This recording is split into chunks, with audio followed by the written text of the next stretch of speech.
राजेंद्र सिंह रज्जू भैया विश्वविद्यालय से संबंधित प्रयागराज, प्रतापगढ़, फतेहपुर व कौशाम्बी में संचालित बीएड पाठ्यक्रम के बीएड तृतीय सेमेस्टर सत्र 2025-26 से नया पाठ्यक्रम लागू किया गया है। चलिए इस पाठ्यक्रम के बारे में आपको बता देते हैं। जैसा कि आप विगत 2 सेमेस्टर में आप 4 प्रश्न पत्र देते आए हैं। कॉमन प्रश्न पत्र थे जो सभी के लिए अनिवार्य थे। इस बार आपके सभी प्रश्न पत्र अनिवार्य नहीं होंगे। आपको केवल और केवल 2 प्रश्न पत्र सिलेक्ट करना है और उन्हीं 2 प्रश्न पत्र का आपका एग्ज़ाम होगा और उन्हीं 2 प्रश्न पत्र का आपको टीचिंग फाइल भी बनानी है, पाठ्य योजना भी बनानी है। पाठ्य योजना का आपको डिस्क्रिप्शन बॉक्स में हर विषय का प्लेलिस्ट मिल जाएगा, आप उससे लिख सकते हैं। और जो प्रीवियस ईयर के प्रश्न पत्र हैं सभी विषयों के, वह आपको मिल जाएंगे। तो आप चैनल के डिस्क्रिप्शन बॉक्स में जाएंगे तो वहाँ आपको सब चीज़ें मिल जाएंगी और डिस्क्रिप्शन बॉक्स में आपको टेलीग्राम चैनल और व्हाट्सएप चैनल का लिंक मिल जाएगा। वहाँ से आप ज़रूर जुड़ जाइएगा ताकि आपको लेटेस्ट अपडेट मिलती रहें। साथ ही साथ यह PDF भी आपको टेलीग्राम चैनल पर मिल जाएगी। तो चलिए देखते हैं कौन कौन से प्रश्न पत्र हैं जो आपको इस बार लेने हैं और क्या पूरा प्रक्रिया होगी थर्ड सेमेस्टर के, उन पर डिटेल से आपको बता देते हैं। तो ये कुल 15 विषय हैं जो आपको इन 15 विषयों में से 2 विषयों का आपको चयन करना है। इसका आप चाहे तो स्क्रीनशॉट ले सकते हैं। 25-25 अंक के इंटरनल परीक्षाएं होंगी, जैसा कि आप पहले भी प्रथम सेमेस्टर द्वितीय सेमेस्टर में देते आए होंगे। और 75-75 अंक के 2 प्रश्न पत्र आपको देने हैं। जो प्रश्न पत्र आप सेलेक्ट करेंगे उन्हीं प्रश्न पत्र को आपको परीक्षा देनी है। उन्हीं प्रश्न पत्र का आपको शिक्षण की फाइल बनानी है, टीचिंग की फाइल बनानी है। तो चलिए देख लेते हैं कौन कौन से विषय हैं। पहला विषय है हिंदी, संस्कृत, अंग्रेजी, Urdu, mathematics, physical science, biological science, home science, history, civics, geography, economics, commerce, music, arts. चलिए एक एक करके देख लेते हैं। तो आपके डाउट, आप अगर पूरा वीडियो अंत तक देखेंगे तो आपके डाउट ज़रूर क्लियर हो जाएंगे। अगर अंत तक नहीं देखेंगे तो आप पूछते रहेंगे, आपका डाउट नहीं क्लियर होगा। सबसे पहले हम BSc पर आते हैं। जिनका अगर BSc है और मैथ या फिजिकल साइंस है या केमिस्ट्री है या फिजिक्स है या बायोलॉजी है या जूलॉजी है या बॉटनी है, तो पहला तो जो मैथ से है उनको मैथ और फिजिकल साइंस लेना कंपलसरी है। ठीक है, चाहे आपका केमिस्ट्री हो चाहे आपका फिजिक्स हो। क्लियर, मैथ और फिजिकल साइंस। अगर आपका डिफेंस वगैरह रहा होगा तो भी आपको फिजिकल साइंस लेना होगा। अगर आपका जूलॉजी बॉटनी केमिस्ट्री है या जूलॉजी बॉटनी या कोई अन्य सब्जेक्ट है तो आपको फिजिकल साइंस और बायोलॉजिकल साइंस सेलेक्ट करना होगा। ठीक है, क्योंकि इसमें लिखा हुआ है कि select any 2 school subjects study eight UG level, यानी कि 2 स्कूल विषयों को आप सेलेक्ट करना है जो आपके UG लेवल पर, स्नातक स्तर पर आप पढ़ चुके हैं। तो स्नातक स्तर का ध्यान दिया जाएगा। उसके बाद हम आ जाते हैं BCom पर। तो जिनका BCom है उनको इकोनॉमिक्स और कॉमर्स लेना है, उनको इकोनॉमिक्स और कॉमर्स लेना है। अब हम अन्य विषयों पर आ जाते हैं। तो जिनका संगीत वगैरह रहा होगा तो उनको एक तो संगीत लेना अनिवार्य है और एक कोई आप हिंदी आपको लेना अनिवार्य होगा। अगर आपका BFA वगैरह है तो आपको फाइन आर्ट लेना होगा और आपको हिंदी लेना होगा। ठीक है, इसके अलावा कोई और विषय रहा होगा, जैसे आपका ग्रेजुएशन में, अगर इसमें से ग्रेजुएशन में कोई सब्जेक्ट रहा होगा 3rd ईयर में, तृतीय वर्ष में, तो इसमें से आप 2 सब्जेक्ट ले लेंगे कोई भी। अगर आपका 2nd ईयर में भी कोई सब्जेक्ट रहा हो, 3rd ईयर में ना रहा हो, जैसे आपका एजुकेशन है, एजुकेशन आपका इसमें नहीं है तो एजुकेशन के स्थान पर कोई अन्य सब्जेक्ट ले सकते हैं। वह डिपेंड करेगा आपके विभागाध्यक्ष क्या प्रोवाइड कराते हैं। अगर वह सेलेक्ट करने की आज़ादी देते हैं कि आप कोई भी सब्जेक्ट सेलेक्ट कर सकते हैं, तो आप उसमें से सेलेक्ट कर सकते हैं। जो अगर बीए कर रहे होंगे तो वह बीए के जो सब्जेक्ट्स हैं उसी में से आपको सेलेक्ट करना होगा, ठीक है, जो आर्ट्स के सब्जेक्ट चलते हैं। जैसे आपका मान लीजिए बीए थर्ड ईयर में हिंदी है और पॉलिटिकल साइंस है, ठीक है, तो पॉलिटिकल साइंस को यहाँ पर सिविक्स का नाम से जाना जाता है, तो आपको सिविक्स और हिंदी लेना होगा। अगर आपको थर्ड ईयर में अंग्रेजी और भूगोल है तो आपको अंग्रेजी और भूगोल लेना है। अगर आपका थर्ड ईयर में इकोनॉमिक्स और पॉलिटिकल साइंस है तो आप इकोनॉमिक्स और सिविक्स ले सकते हैं, ठीक है। यहाँ कोई कंपलसरी नहीं है कि आपको एक भाषा लेना अनिवार्य है। यह आपके डिपेंड करता है कि आपके यहाँ आपके विभागाध्यक्ष कैसे कक्षाएं संचालित करते हैं, क्योंकि हर विश्वविद्यालयों में अलग अलग नियम होता है। कुछ विश्वविद्यालयों में यह नियम होता है कि आपको कोई ना कोई एक भाषा सेलेक्ट करना अनिवार्य है, जबकि रज्जू भैया विश्वविद्यालय में कोई ऐसा अनिवार्य नहीं है कि ये जो 4 भाषाएं उनमें से एक भाषा को सेलेक्ट करना अनिवार्य है। आप चाहें तो दोनों भाषाएं भी ले सकते हैं।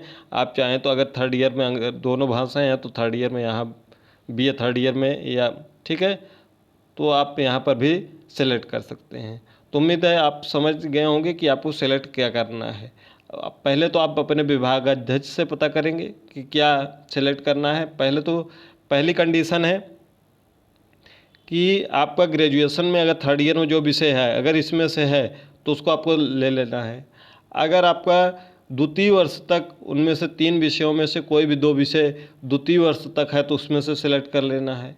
अगर यह विषय नहीं है आपका जो ग्रेजुएशन में आप कर चुके हैं, जैसे आपका अगर ग्रेजुएशन में फिलॉसफी है और एजुकेशन है, तो आप क्या करेंगे, तो आपको पहला वहाँ मिल जाएगा हिंदी मिल जाएगा और दूसरा मिल जाएगा आपको हिस्ट्री मिल जाएगा, ठीक है। अगर कोई विषय आपका नहीं है, जैसे आपका डिफेंस हो गया, ग्रेजुएशन में अगर आपका डिफेंस है और इकोनॉमिक्स है तो आपको इकोनॉमिक्स दे दिया जाएगा और उसके बाद एक विषय दे दिया जाएगा हिंदी, ठीक है। तो ये विभागाध्यक्ष के ऊपर भी बहुत कुछ डिपेंड करता है। अगर आपको थर्ड ईयर के अलावा कोई अन्य विषय हो जो आपको ना समझ में आ रहा हो कि यह इसमें नहीं है, तो आप हमसे संपर्क कर सकते हैं। कमेंट बॉक्स में आप कमेंट करेंगे, हम ज़रूर रिप्लाई करेंगे। जैसे आपका बीसीए है तो बीसीए है तो आपको हिंदी मिल जाएगा और उसके बाद दूसरा विषय आपको हिस्ट्री मिल जाएगा या सिविक्स भी मिल जाएगा, ठीक है। तो यह डिपेंड करता है आपके विभागाध्यक्ष के ऊपर, क्योंकि बीसीए इसमें कंप्यूटर का कोई विषय नहीं है तो आपको नहीं मिल पाएगा। तो ये क्लियर, आपको केवल और केवल 2 प्रश्न पत्र, इसमें 15 विषयों में से केवल और केवल 2 प्रश्न पत्रों को सिलेक्ट करना है और इन्हीं 2 प्रश्न पत्रों की केवल आपकी परीक्षा होगी, जो आपको 75-75 अंक के लिखित परीक्षाएं होंगी और 25 अंक के इंटरनल होंगे, यानी कि 100 अंक के 2 प्रश्न पत्र होंगे। 200 अंक के यह होगा और 200 अंक क्या होगा, और 200 अंक होगा आपका टीचिंग प्रैक्टिस, ठीक है। आपको भेजा जाएगा किसी भी जूनियर स्कूल में, किसी भी हाई स्कूल तक के स्कूल में आपको 6 से 10 तक पढ़ाना है, जिसमें आपको 2 से 3 महीने की टीचिंग लगेगी, जिसमें आपका 60 कार्य दिवस पूर्ण हो जाए। 2 से 3 महीने की आपको टीचिंग लगेगी। ये डिपेंड करता है टीचिंग आपके महाविद्यालय द्वारा कहाँ करवाया जाता है या नहीं करवाया जाता है, या केवल कागज़ पर ही कोटा पूर्ति कर दिया जाता है, या डिपेंड करता है आपके महाविद्यालय के ऊपर। तो वहाँ संपर्क कर लीजिएगा। अगर वो कहीं टीचिंग के लिए कहते हैं तो आप ज़रूर जाइएगा, टीचिंग करिएगा, उससे आपको अनुभव मिलेगा, उससे आपको लाभ मिलेगा और बहुत लाभ मिलेगा, जो आगे चलकर आपके लिए बहुत ही उपयोगी सिद्ध होगा।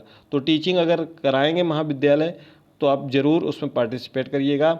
ये 6-6 क्रेडिट के होंगे और 30-30 लेसन प्लान आपको बनाने हैं। 30-30 लेसन प्लान बनाने हैं। सभी विषयों के लेसन प्लान आप चैनल पर जाएंगे, प्लेलिस्ट बनी हुई है, हिंदी, अंग्रेजी, गणित, संस्कृत, ठीक है, जितने भी विषय हैं सभी के आपको लगभग मिल जाएंगे। वहाँ पर लेसन प्लान, वहाँ से अपना लेसन प्लान तैयार कर सकते हैं और कुछ अपने महाविद्यालय के अध्यापकों की सहायता से आप अपना लेसन प्लान कंप्लीट कर सकते हैं। 30-30 लेसन प्लान बनाना है। वह लेसन प्लान कौन सा होगा, जो विषय आप इसमें सेलेक्ट करेंगे वही लेसन प्लान यहाँ पर आपको बनाना होगा। परीक्षा फॉर्म भरते समय ये आपको अगर पहले से नहीं बताया जाता तो ठीक है, पहले से बता दिया जाता है ठीक है, नहीं तो परीक्षा फॉर्म भरने के समय बताया जाएगा। तो यह अपने विभागाध्यक्ष अपने कॉलेज से संपर्क करके अपना कंप्लीट कर लीजिएगा और 30-30 लेसन प्लान आपको बनाने हैं। यही आपका प्रैक्टिकल सब्जेक्ट है। इस बार प्रैक्टिकल में आपके वाह अध्यापक आएंगे जो आपको प्रैक्टिकल लेंगे, उसमें आपको 30-30 लेसन प्लान की कापियाँ दिखानी होंगी। साथ ही साथ एक लेसन प्लान अलग से आपको प्रैक्टिकल के लिए प्रैक्टिकल के दौरान बनाना होगा। प्रैक्टिकल के पहले जब आपको प्रैक्टिकल होगा, जिसको हम मेन लेसन प्लान कहते हैं, मुख्य लेसन प्लान कहते हैं, वह आपके प्रैक्टिकल समय आपके जो अध्यापक आएंगे उससे आपसे आपके क्लास में पढ़वा सकते हैं, या किसी इंटर कॉलेज में जहाँ प्रैक्टिकल हो सकता है करवाए दें, तो वहाँ आपको पढ़ाना पड़ेगा, उनको सामने दिखाना पड़ेगा। ठीक है। इसके अलावा आपको क्या करना होगा, उसके अलावा आपको जहाँ आप इंटर्नशिप करेंगे, जहाँ आप 2 महीने 3 महीने पढ़ाने जाएंगे, उसको हम इंटर्नशिप बोलते हैं, तो आपको रिपोर्ट सबमिट करना होगा। ठीक है, वहाँ से। ठीक है, आपका एक्सपीरियंस तो वो अपने जहाँ आप जिस स्कूल में जाएंगे, जिस विद्यालय में कक्षा 6 से 8 तक, कक्षा 6 से 10 तक, उस विद्यालय में जो इंटर्नशिप करेंगे वो अपना रिपोर्ट लिख लेंगे, उसको सबमिट करेंगे और फीडबैक आपको वहाँ से सबमिट करवाना होगा। ठीक है, वहाँ से फीडबैक आपके जो स्कूल के प्रधानाचार्य होंगे या प्रधानाध्यापिका होंगी, वह आपको फीडबैक देंगी कि आपका क्या रहा है। एक लेटर पैड में आप चाहे तो लिखवा सकते हैं। जो भी हो, आप अपने महाविद्यालय में संपर्क कर लीजिए, क्योंकि हर महाविद्यालय अलग अलग रूल के हिसाब से चलते हैं। कहीं कहीं तो यह करवाया ही नहीं जाता, कहीं कहीं करवाया जाता है, तो यह अपने महाविद्यालय से संपर्क कर लीजिएगा। इसके अलावा जो आपका इंटरनल एग्ज़ाम होगा 2 विषयों का होगा 3 बार, जिसको आपको पता ही है 12.5 अंक के होते हैं, जिसमें से बेस्ट 2 अंक आपको दिए जाएंगे। और इसमें लिखा हुआ है कि each candidate shall have to select 2 school subject to be studies as a pedagogy papers from above pedagogy subjects study at UG level. स्नातक स्तर पे आपने जो 2 विषयों का अध्ययन किया उसमें से इसमें से आपको सेलेक्ट करना है। ये आपके 15 विषयों के पाठ्यक्रम है, जो आप पाठ्यक्रम देखकर आसानी के साथ इसको कंप्लीट कर लीजिएगा। और जब भी आपके पेपर हों, जब भी आपके प्रैक्टिकल हों, आप अच्छा परफॉर्मेंस करिएगा, क्योंकि 3rd सेमेस्टर में आपके अंक बहुत इंक्रीज होते हैं। 1st, 2nd और 4th सेमेस्टर के मुकाबले 3rd सेमेस्टर में अंक ज़्यादा बनते हैं। कारण क्या है, क्योंकि इसमें प्रैक्टिकल आपका 200 अंकों का है। 100 अंक के 30 लेसन प्लान जो बनाएंगे वह आपको 100 अंक उसमें से दिए जाते हैं। तो आप जितना अच्छा परफॉर्मेंस करेंगे, आपको प्रैक्टिकल में अगर अंक अच्छा बन गया, तो आप, क्योंकि ये विषय जो आपके होंगे ग्रेजुएशन लेवल पे आपने पढ़ा है, तो और अच्छा इसमें भी आप कर सकते हैं। तो इसमें मैक्सिमम से मैक्सिमम अंक प्राप्त कर सकते हैं, जिससे आपका अंक इंक्रीज हो जाएगा। तो उम्मीद है कि आप सभी को ये चीज़ें समझ में आ गई होंगी। कभी कभी क्या होता है इन विषयों में कि आपके महाविद्यालय द्वारा यह नियम बना दिया जाता है कि आपको पहले एक भाषा लेना है। जैसे आर्ट वाले जो हैं, साइंस वालों के लिए भाषा कंपलसरी नहीं है, साइंस वालों के लिए तो यही 3 चीज़ें हैं। जो आर्ट्स के सब्जेक्ट हैं वो आपके महाविद्यालय द्वारा कहीं कहीं कह दिया जाता है कि आपको एक भाषा लेना अनिवार्य है, चाहे आपने यूजी लेवल पर पढ़ा हो या ना पढ़ा हो। तब आपको हिंदी प्रोवाइड करा दी जाती है। ठीक है, पहला, अगर आपने कोई भाषा नहीं पढ़ी है तो आपको हिंदी कंपलसरी कर दिया जाता है आपके महाविद्यालय द्वारा।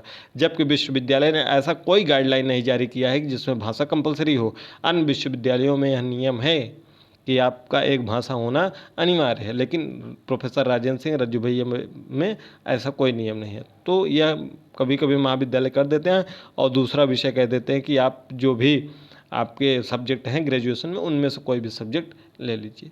तो ये कंफर्म कर लीजिएगा अपने कॉलेज से कि दोनों की एक भाषा दे रहे हैं और एक अन्य सब्जेक्ट दे रहे हैं आर्ट्स वालों को, यानी कि बीए वालों को, या फिर जो ग्रेजुएशन में सब्जेक्ट है उसको दे रहे हैं, या फिर कुछ अपने मन से भी कर सकते हैं। जो भी होगा वह अपने हिसाब से संपर्क कर लीजिएगा। बाकी आप कमेंट करिएगा, जो नियम है इस पीडीएफ का विश्वविद्यालय का, उस नियम के अनुसार हम आपको बता देंगे कि आपको कौन कौन से सब्जेक्ट होने चाहिए। आप कमेंट करके ज़रूर पूछ लीजिएगा और वीडियो को अपने दोस्तों मित्रों तक शेयर कर दीजिएगा जो भी आपके साथ प्रशिक्षण में है।